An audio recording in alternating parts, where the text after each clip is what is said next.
Hello అందరికీ. Welcome to stock market info Telugu channel. ముందుగా అందరికీ నూతన సంవత్సర శుభాకాంక్షలు. Welcome to 2025. మన మార్కెట్‌లో మనం అనుకున్నట్టుగానే 23,500 అనేది స్ట్రాంగ్ సపోర్ట్ లెవెల్. నెక్స్ట్ మళ్ళీ ఫర్దర్‌గా లెవెల్స్ రేపటి గురించి మనం వాచ్ చేయాల్సిన స్టాక్స్ మేజర్‌గా కొన్ని స్టాక్స్ ఉన్నాయి. Defence sector stocks, fertilizers and metal stocks అనేది కొంచెం పాజిటివ్‌గా ఉండవచ్చు. ఆ స్టాక్స్‌ను వాచ్ చేస్తూ ప్లస్ ప్రీవియస్‌గా ఏవైతే అనుకుంటున్నామో ఆ స్టాక్స్‌ను వాచ్ చేయండి. మార్కెట్‌లో మాత్రం 23,500, 23,200 బిలో వచ్చినా కూడా మనకు అది బ్రేక్ కానంత వరకు గ్లోబల్‌గా ఏ నెగెటివ్ న్యూస్ లేనంత వరకైతే మన మార్కెట్స్ అయితే డౌన్ సైడ్ అయితే ఛాన్సెస్ అయితే లేదు. ఎనీ గ్లోబల్ ఇష్యూస్ వల్ల మన వస్తే డౌన్ సైడ్ రావచ్చు. లేదనుకుంటే ఇదే రేంజ్ బౌండ్‌లో ఉంటుంది. ఏదైనా పాజిటివ్ న్యూస్ వస్తే మాత్రం మార్కెట్ అప్ సైడ్ రావడానికి ఛాన్సెస్ ఉన్నాయి. బట్ నెక్స్ట్ మన స్టాక్స్ ప్లస్ ఆప్షన్ మార్కెట్ యొక్క సపోర్ట్ లెవెల్స్ మనం ఈ వీడియోలో చూద్దాం. ఈ వీడియో అనేది మనం ఎడ్యుకేషన్ పర్పస్ చేయడం జరుగుతుంది. కాబట్టి మీరు ఇన్వెస్ట్‌మెంట్ చేయాలి అనుకుంటే మీ ఫైనాన్షియల్ అడ్వైజర్‌ని సంప్రదించి మాత్రమే ఎక్స్‌చేంజ్ చేయండి. నెక్స్ట్ మనకు మార్కెట్స్ వచ్చేసి ఈరోజు నెగెటివ్‌లో ఓపెన్ అయ్యాయి. అంటే మైనస్‌లో ఓపెన్ అయ్యాయి. ప్లస్‌లో క్లోజర్ అయ్యాయి. ఏమనుకున్నాం మార్కెట్‌లు ఈరోజు వచ్చేసి 98 point Nifty, Sensex 368 points, bank Nifty వచ్చేసి 200 పాయింట్స్, ఐటీ వచ్చేసి 35 points, small and mid cap Nifty వచ్చేసి 569 పాయింట్స్ అనేది గెయిన్ ప్లస్‌లో క్లోజ్ అయ్యాయి. మార్కెట్స్ వచ్చేసి మనం నిన్న మాట్లాడుకున్నాము. నాకు ఏంటిది అంటే ఒకటి మన ఈ చార్ట్ వచ్చేసి 5 మినిట్స్. Day chart. డే చార్ట్‌లో చూస్తే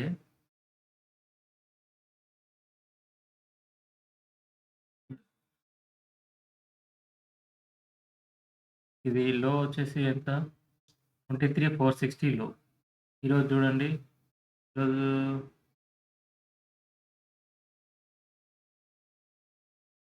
ఒక క్యాండిల్ దగ్గర పెడితే ఈరోజు వచ్చేసి 23,562 అనేది లో. హై వచ్చేసి 23,822 చూడండి. నాకు 2, 3 100 పాయింట్స్ అనేది మనకు అప్ సైడ్ అవ్వడం. చూడండి మార్కెట్ ఇక్కడ మనకి ఎంత హై 26,277 నుంచి డౌన్ సైడ్ వస్తుంది. కానీ ఓవరాల్‌గా మార్కెట్ డౌన్ ట్రెండ్ అని చెప్పలేము. ఎందుకు అంటే వస్తే ఎక్కడికి ఇది 23,262 ఇది ఎప్పుడొచ్చింది? మనకు నవంబర్ 21 వచ్చింది. ఇది బ్రేక్ అయితే అంటే రీసెంట్‌గా వచ్చింది. అది బ్రేక్ అయ్యి వస్తేనే మనకు మళ్ళీ డౌన్ సైడ్ ఫాల్ వస్తుంది. నెక్స్ట్ డౌన్ సైడ్ ఫాల్ వచ్చేస్తే 23,300 గనుక బ్రేక్ అయితే మనకు నెక్స్ట్ వచ్చేసి 21,800 దాకా వస్తది మెల్లిగా. ఎందుకంటే మనకు నెక్స్ట్ మళ్ళీ అక్కడ సపోర్ట్ ఉంది. ఎందుకంటే ఈ మధ్యలో బై చేసి, సెల్ చేసే వాళ్ళు ఉంటారు. మనకు ప్రతి చోట గూడా బయింగ్ అండ్ సెల్లింగ్ జరుగుతూనే ఉంటుంది. మంచి స్టాక్స్ మీరు పర్చేజ్ చేసుకున్నారనుకోండి, మళ్ళీ మీకు వితిన్ 8-9 ఇయర్స్‌లో మీకు కొన్ని స్టాక్స్ ప్రీవియస్‌గా చూడండి. కొన్ని సంవత్సరాలు 5 సంవత్సరాలు, 6 సంవత్సరాలు స్తబ్దుగా ఉన్నా గూడా మీకు తర్వాత 1, 2 ఇయర్స్ 1, 2 మంత్స్‌లోనే ప్రాఫిట్స్ రావడం అంటే గెయిన్‌లోకి 200%, 100%, 200% పెరిగిన స్టాక్స్ ఉంటాయి.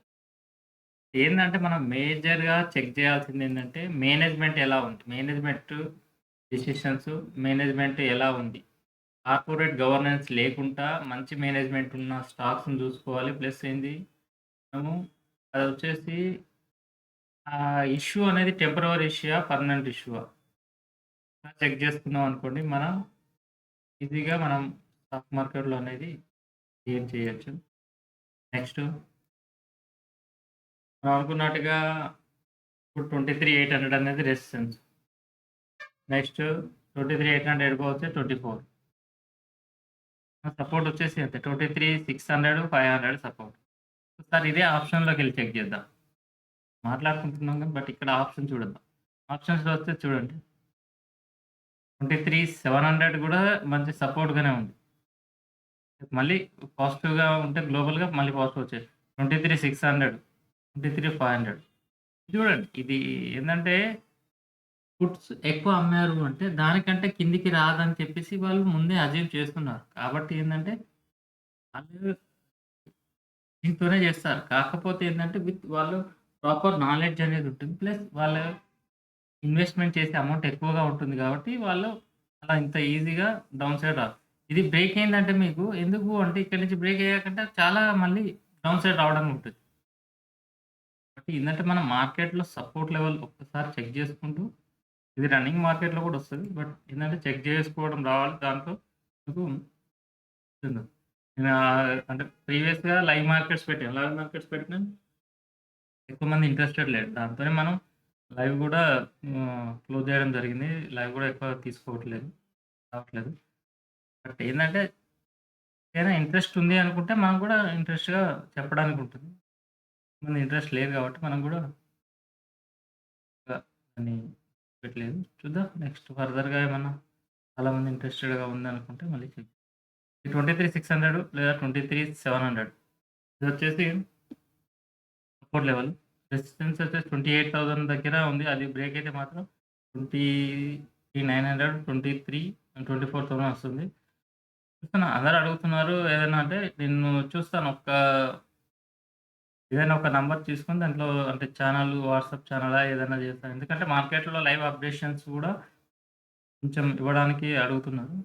చూస్తాను నేను ఏదైనా వీలైతే నంబర్ అనేది మెన్షన్ చేస్తాను. మెన్షన్ చేసి దాని నుంచి కొన్ని అప్డేషన్స్ కూడా ఇవ్వడం ప్రయత్నిస్తాను. చూస్తాం. ఎందుకంటే ఇప్పుడు ఇది ఏందంటే మనం అప్డేట్ చేయొచ్చు. కానీ ఏందంటే ఇష్యూస్ వచ్చేసి ఏందంటే సెబీ నుంచి ఎక్కువగా ఇష్యూస్ వస్తున్నాయి. అందువల్లనే మనం కొంచెం చూడడం జరుగుతుంది. ఇదొచ్చేసి నిఫ్టీ. బ్యాంక్ నిఫ్టీ పరంగా. బ్యాంక్ నిఫ్టీ వచ్చేసి 51,000 ఇదొచ్చేసి 200 పాయింట్ ప్లస్. మన సపోర్ట్ లెవెల్ వచ్చేసి 51, 51,200, 51,500 అప్ సైడ్. అదే ఆప్షన్స్ ఒకసారి చెక్ చేద్దాం.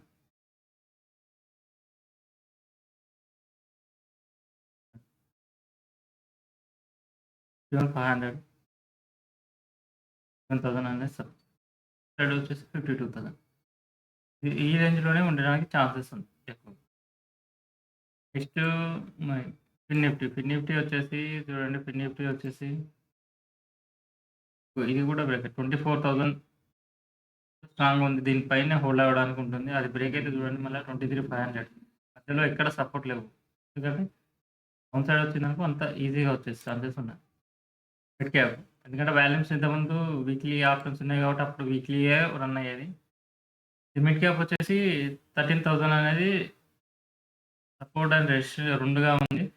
12,900 అయితే సపోర్ట్‌గా 12,800, 12,900 అనేది సపోర్ట్‌గా ఉంది. ఇది మిడ్ క్యాప్ గురించి. ఇది వచ్చేసి బ్యాంక్ నిఫ్టీ మనం చెప్పుకున్నాము. 51,000 అంటే 51,200, 500 పైన అప్ సైడ్, డౌన్ సైడ్ వచ్చేసి 50,000, 51,000, 51 కింద 50,800, 50,500 అనేది down side support. So market పెరిగినప్పుడు మంచి స్టాక్స్ అనేవి ఆటోమేటిక్‌గా గెయిన్ రావడం జరుగుతుంది. చూడండి. రిలయన్స్ వచ్చేసి 1221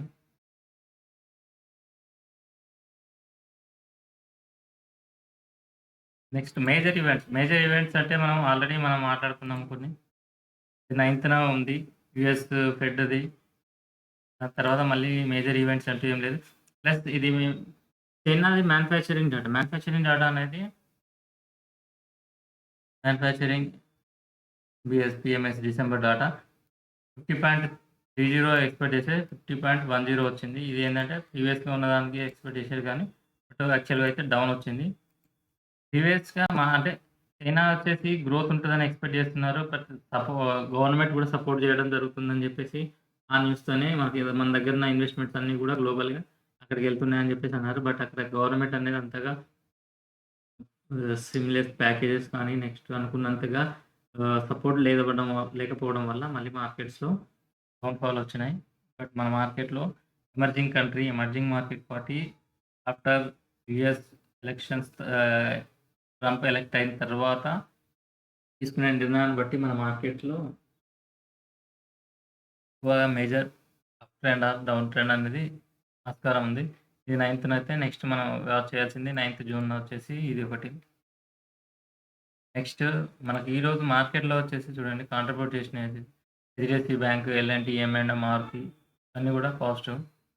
హిందాల్‌కో, టాటా స్టీల్ ఇవన్నీ కూడా నెగెటివ్ వచ్చినాయి. సో, నేను ఈరోజు కూడా చెప్పానుగా స్టీల్స్ అని. ఇవేందంటే నెగెటివ్ ఉన్నప్పుడు పడతాయి. పడ్డాంక తర్వాత మళ్ళీ న్యూస్ వచ్చినప్పుడు ఏందంటే అందరూ కూడా కొంటా ఉంటారు కాబట్టి డౌన్ సైడ్ వచ్చింది. తర్వాత ఏంది మళ్ళీ అందరూ పాజిటివే. బట్ ఏందంటే హైలో ఉన్నది. హై నుంచి రావాలి అనుకుంటే అందరూ బై చేసినప్పుడు ఏందంటే లోలో కొన్న వాళ్ళు ఉంటారు కాబట్టి వాళ్ళు సెల్ చేస్తారు. కాబట్టి ఏందంటే మనం పర్చేజ్ చేసి ఉంచుకున్నాం అనుకోండి మళ్ళీ పెరిగినప్పుడు మళ్ళీ ఆటోమేటిక్‌గా దానికంటే ఎంతైతే పడిందో అంతకంటే ఎక్కువ పెరగడానికి ఆస్కారం ఉంటుంది. కాబట్టి మనం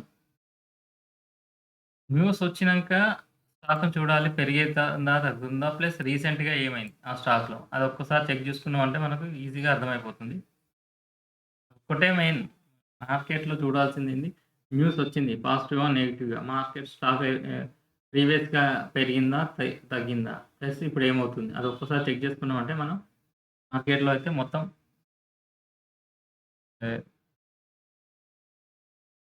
ఏ ఏంటి అంటారు? ఏ న్యూసు ఏది గూడా అవసరం లేదు. న్యూస్ వచ్చిన తర్వాత ఆటోమేటిక్‌గా స్టాక్ వాల్యూ అనేది ఎలా వస్తుందనే దాన్ని బట్టి మనకు ప్లస్ మనం కొన్ని స్టాక్స్ అనుకున్నాం. హ్మ్. మళ్ళీ బంధన్ బ్యాంక్ 160 ఉన్నది. బయోకాన్ 368 ఈరోజు డౌన్ వచ్చి మళ్ళీ అప్ సైడ్ ఎళ్ళింది. ప్లస్ కెల్టన్ చూడండి ఈరోజు పెరిగింది. టాటా స్లాబ్ 17 మీకు ఇంతకుముందు ఇది చెప్పుంటాను జూబిలెంట్ ఫుడ్ వర్క్. చూడండి ఈరోజు జూబిలెంట్ ఫుడ్ వర్క్ అనేది కూడా సైడ్ రావడం జరిగింది. ఒకటేందంటే మార్కెట్‌లో మంచి స్టాక్స్ పర్చేజ్ చేసుకున్నామనుకోండి ప్రాబ్లమ్ అంటూ ఉండదు. ఎల్ఐసి హౌసింగ్ చూడండి 585 నుంచి మళ్ళీ అప్ సైడ్ రావడం జరిగింది. మనం ఏందంటే కొంచెం స్టాక్స్‌లను యాడ్ చేసుకొని పెట్టుకొని వాచ్ చేసుకున్నామనుకోండి ఆటోమేటిక్‌గా మనకు వెల్త్ అనేది క్రియేట్ అవుతుంది. ప్లస్ ఎఫ్ఐఎస్, ఎఫ్ఐఎస్ అంటే ఒకసారి చెక్ చేద్దాము. ఈరోజు ఎఫ్ఐడిఎస్ వచ్చేసి ఎందుకంటే జనవరి 1 కాబట్టి మేజర్‌గా ఏమన్నా ఉండకపోవచ్చేమో యాక్టివిటీ. ఎందుకు అంటే